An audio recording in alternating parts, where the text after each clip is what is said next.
In the Scottish Highlands, Jimmy is watching TV with his sisters and cousins. Suddenly a siren starts to ring outside and the aunt closes the door while telling the children not to move. The kids get scared because they can hear chaos around the house. Jimmy goes to the door and calls his father, only for the door to start shaking. At that moment the room is forcefully opened and zombie-like creatures known as the infected burst in. They attack the girls, quickly devouring them without noticing Jimmy behind the door. He uses the chance to run away and has to watch his mother being eaten in another room. As he runs around the house, he keeps seeing all his relatives slowly transforming into infected, but luckily he manages to leave the building. There are more infected outside, so Jimmy hurries to the church to find his father and ask for his help. However, the priest doesn't think the infected are a bad thing. In fact, he thinks they've been saved because in his eyes, this is Judgment Day. He gives Jimmy his gold cross and asks him to have faith. At that moment the infected burst through the windows and Jimmy runs away, but his father stays back because he wants to be saved. The infected pile up on him and quickly bite him, causing him to become an infected too. All this chaos is caused by the rage virus. Continental Europe drives it away and contains it in the UK, which is cut off from the rest of the world. It becomes a wasteland where survivors must fend for themselves. 28 years after the initial outbreak, a community of survivors lives on Lindisfarne Island, a safe zone separated from the mainland by a tidal causeway. Today a child named Spike will be taught how to kill his first infected. His father Jamie prepares breakfast but interrupts it when he hears his sick wife Isla falling in the bedroom. The duo rushes to check on her and she freaks out when she hears Spike will be training today. An argument ensues, but after a few words she just calms down. She's constantly suffering from memory loss and confusion, so half of the time she doesn't understand what's going on. Back in the kitchen, Spike finds Sam, who gives him a brand new bow. On their way out of town, everyone cheers for Spike and wishes him good luck. At the town gate, Jenny reminds him of the rules. Every person who leaves is allowed to come back, but if someone doesn't return, nobody will go looking for them. Rescues have already cost them too many lives. Then the duo crosses the causeway to reach the mainland. Jamie shares many stories from the old days and Spike can't believe people could live far away from the sea. They cross a bridge to reach a forest, always keeping an ear out for potential enemies. Eventually they find a slow infected crawling on the ground with a bird on its back. When it stops to eat some worms, Spike gets his bow ready and shoots an arrow that hits the infected in the neck for a quick death. Another infected approaches them from behind, so Jamie kills it with an arrow too. The noises attract more monsters and Jamie kills one more, but Spike asks him to let the last one go. Jamie is proud of his son, however Spike feels weird about having to kill. The duo keeps moving through the forest and sees some beautiful animals. Eventually they find an abandoned house, where an infected is tied upside down with a bag covering his head and letters carved on his back. Jamie theorizes someone captured him as a human and left him as bait, so now he's an infected too. He wants Spike to kill it, but the infected keeps struggling and the kid is too scared. The infected manages to release himself and Spike is startled into shooting, so an arrow to the head kills the monster. Afterward they keep wandering and find a half-eaten animal on the ground. Spike looks up and finds its head and spine stuck on a tree. For the first time today Jamie worries because this could have only been done by an alpha infected. He makes his son move faster and not make any sounds as they keep going. When they reach an open field, they find a horde of infected and their alpha leader, so the duo rushes back to the forest as a chase ensues. The danger doesn't stop Jamie from still training Spike, telling him how to shoot on the move and go for the killing blows, which are the heart and the head. They go back to the abandoned house, shooting every infected that follows them while looking for a safe place to hide. Eventually they find the entrance to the attic and climb inside, closing it before the infected could see them. Hours pass and the duo keeps looking outside, but the alpha never leaves the area. Jamie explains to his son that alphas are bigger, smarter, and need too many arrows to be killed. They don't have arrows left, so for now they'll have to wait. Spike feels guilty because he failed some shots and was too scared to shoot faster, but Jamie assures him he did amazing for his first time. In the middle of the night they see a person with a light and Jamie explains that's the quarantine patrol. On the opposite side they see a fire and Spike is curious about it, but Jamie quickly changes the subject. When Spike falls asleep, he has a very weird nightmare about his mother drowning and structures shaking. Jamie wakes him up because the house is the one shaking and they need to get out. The duo quickly rushes out and manages to escape right before the roof collapses. Knowing that the noise will attract the infected, Jamie and Spike start running home as fast as possible. The high tide has covered the causeway, but it's not very deep so they can still cross it. Suddenly a bunch of birds fly above them and the alpha appears on the causeway to chase after them. Spike slips on the water a few times but Jamie acts quickly to help him, and together they run fast enough to get back on land. Jamie then yells and blows a whistle to alert the guards at the gate. The group turns on the lights to locate the alpha and shoot him with arrows to make him fall.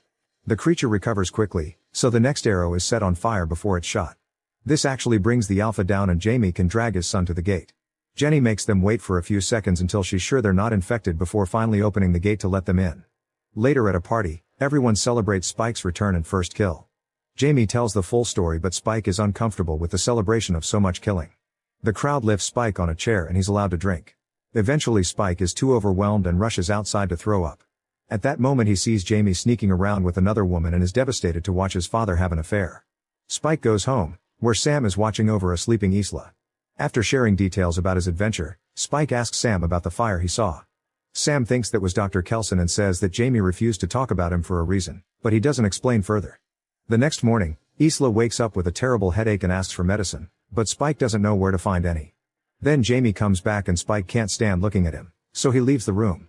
After a few minutes, Spike gathers the strength to ask Jamie why he hasn't told Kelson to check on Isla. Jamie explains that Kelson went insane a long time ago and shares the story of what happened the last time they tried to visit him 15 years ago. A group of foragers that included Jamie found thousands of bodies on the ground neatly arranged in lines around the big fire. Kelson appeared to take the bodies to the fire and even waved at the group, who ran away in horror. Spike insists that Isla needs help and calls out his dad for his affair, which ends with Jamie slapping him. He immediately regrets it, but Spike runs upstairs to his mother's side. When Jamie tries to follow him, Spike takes out a knife and tells him to stay away from them. Jamie easily disarms him, but he doesn't want to make things worse, so he gives the knife back to Spike and leaves. Sometime later Spike lights a barn on fire, then he runs to warn the guards, saying everyone in town needs help putting out the flames. He promises to keep watch while the adults are gone, but as soon as he's alone, Spike retrieves Isla and they leave through the gate to take the causeway to the mainland. Isla freaks out when she realizes where they are and keeps calling for Jamie and her father. Spike calms her down and convinces her that a doctor will help her. After walking all day, they find a building to spend the night in. Isla is bored of keeping watching and wakes up Spike to share stories from before the outbreak, saying that Spike looks a lot like her father. As the conversation continues, Isla starts calling Spike dad. He tells her to sleep while he keeps watch. Unfortunately Spike is tired and ends up falling asleep as well, so an infected manages to enter the building. It tries to eat Spike's shoelaces and spits them when it realizes they aren't worms. Then it gets close to Spike's face, but when it's about to bite, someone pulls it back. At that moment Spike wakes up and thinks he dreamed the whole thing, but the dead body of the infected is nearby. Isla says she doesn't know what happened, but a flashback reveals she smashed the infected's head against a statue. Meanwhile, a group of soldiers is being chased by a horde of infected. They try to shoot as many creatures as possible, but many of the soldiers are wounded and they don't have many bullets left. Soon the infected catch up to them and start biting them, causing them to transform too. The other soldiers are forced to shoot their teammates and only 3 manage to escape. They reach a tunnel and close the gate before opening fire to kill the infected that get too close. Afterward they explore the tunnel, only to be jumped on by an alpha. He captures a soldier and tears his head off with the spine, which he uses to knock down another man. The third soldier shoots at more infected at the door and runs from the tunnel. Back to Isla and Spike, they continue to travel while dealing with Isla's delusions. When they find an old statue, she talks to Spike for a while thinking he's her father. Her nose starts bleeding and the smell attracts an infected, but Spike quickly kills it with an arrow. Some of its blood drops on Isla's forehead, so Spike rushes to clean it before she can touch it. Soon more infected arrive and the duo runs as fast as possible, with Spike shooting arrows whenever an enemy gets too close. Eventually they make it to a gas station and struggle with the door until they manage to get inside. The room is filled with fumes that make it hard to breathe. The infected follow them inside and the duo has to keep running. Spike grabs some objects and throws them at the creatures to slow them down. There are too many monsters and they surround them at a dead end, but at that moment a ceiling hatch opens and Soldier Eric tells the duo to hide. Then he opens fire at the infected, and the contact with the fumes causes a big explosion. The flames burn all the creatures, who desperately try to escape but fall dead before they can leave. Isla and Spike have hidden well and don't get hurt. As soon as there's an opening, they leave the building. While Isla throws up and deals with a headache, Eric approaches them to ask for guidance and freaks out when Spike has no answer to give him. In the end, Eric decides to go with them and even volunteers to carry Isla while they travel. After a few hours, they stop to take a break and eat some apples. Eric tries his phone but he has no signal and little battery life left. Spike never saw a phone before, so Eric teaches him how it works and shows him a picture of his girlfriend. Since Spike never saw plastic surgery either, he thinks the woman looks weird. At that moment the battery runs out and Eric throws the phone away. Then the group gets going and Isla leaves the guys behind when she hears a noise. She follows it to an abandoned train full of rats, and inside she's shocked to find a pregnant infected woman. At first the infected is aggressive, but Isla shows that she means no harm and helps her give birth. When the boys arrive, Isla makes Spike cut the cord and cleans the baby with water. When the infected roars and moves forward, Eric immediately shoots her dead. Eric wants to kill the baby too, however Spike and Isla have taken a closer look and concluded the child is human. When Eric is about to shoot anyway, an infected hand reaches through the ceiling and pulls him out. Then the infected jumps inside, revealing that he's an alpha and that he has Eric's head. When he notices the dead infected, he gets furious and starts chasing after the humans. As they run, Spike keeps shooting arrows, which don't cause much damage but at least slow the Alpha down.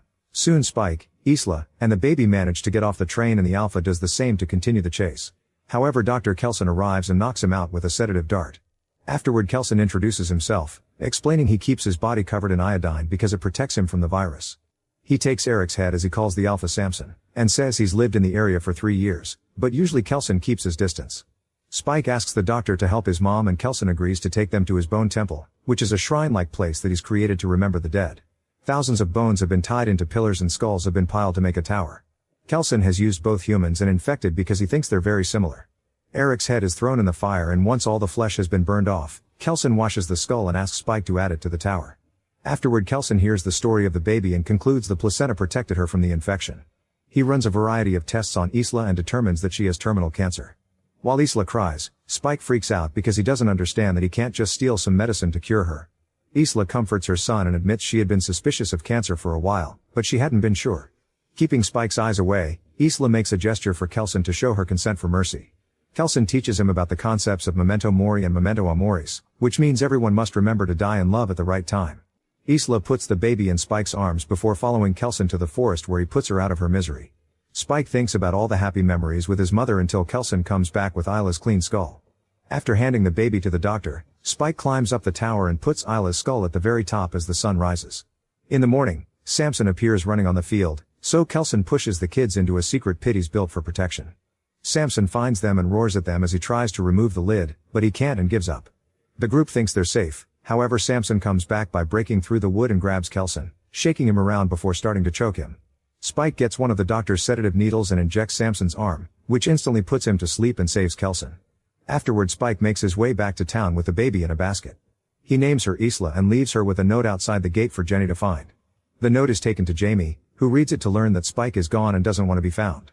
The letter also clarifies that Kelson isn't crazy and the baby is clean. A desperate Jamie runs out of town to find his son, however the tide is too high and he can't go far. 28 days later, Spike is wandering around the mainland and surviving on the animals he hunts. When an infected tries to approach him, he easily kills it with one shot. There are more creatures coming, so Spike has to run away. The road is blocked by a big rock wall, but luckily only one infected finds him there and Spike kills it too.